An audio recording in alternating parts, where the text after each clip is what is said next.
মনের কথা জেনে ফেলেছ। ওইখানে তোমার জিত। আমি তোমার মনের কথা জানতে পারলাম কই?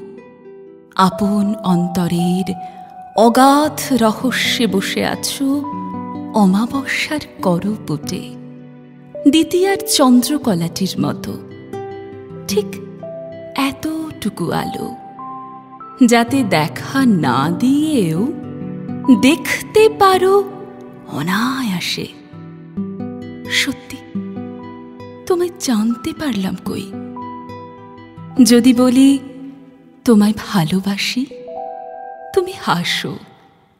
যদি শুধাই আমায় ভালোবাসো, বলো না। এত নিশ্চিত, এত অসংশয়। মরুভূমির সূর্যোদয়ও এত নিষ্কলুষ নয়। যদি বলি কেন ভালোবাসো না, অমনি বলো কেনর উত্তর নেই। এত দিনেও ওই প্রশ্নটার উত্তর পেলাম না। ছোট্ট একটি প্রশ্নের কি মহতী সম্ভাবনা। কেবলই শুধায় কেন, কেন, কেন। কেবলই উত্তর পাই। কেনর আবার উত্তর কি? ওই উত্তরহীন উত্তর দেওয়ার সময় কখনো মুখ তুলে চাওনি। হঠাৎ একদিন চোখে চোখ গেল ঠেকে, প্রত্যাশিত উত্তর গেল বেঁধে। শুধু বললে তুমি না কবি?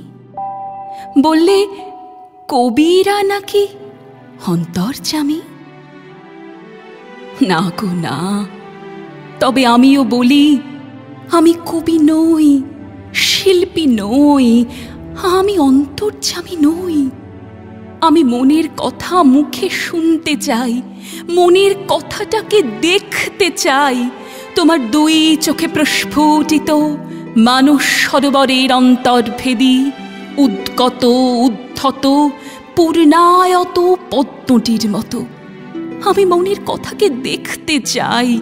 তোমার সর্বাঙ্গে প্রতিফলিত, তোমার বসনে ভূষণে নয়নে অথরে, তোমার শিথির সীমান্ত থেকে পায়ের নখাগ্র অবধি।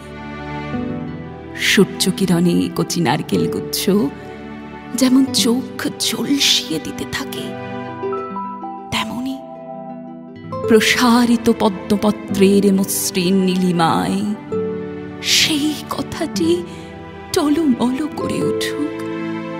তোমার অন্তরের শুক্তি নিঃসৃত একটি মাত্র মুক্তোর মতো।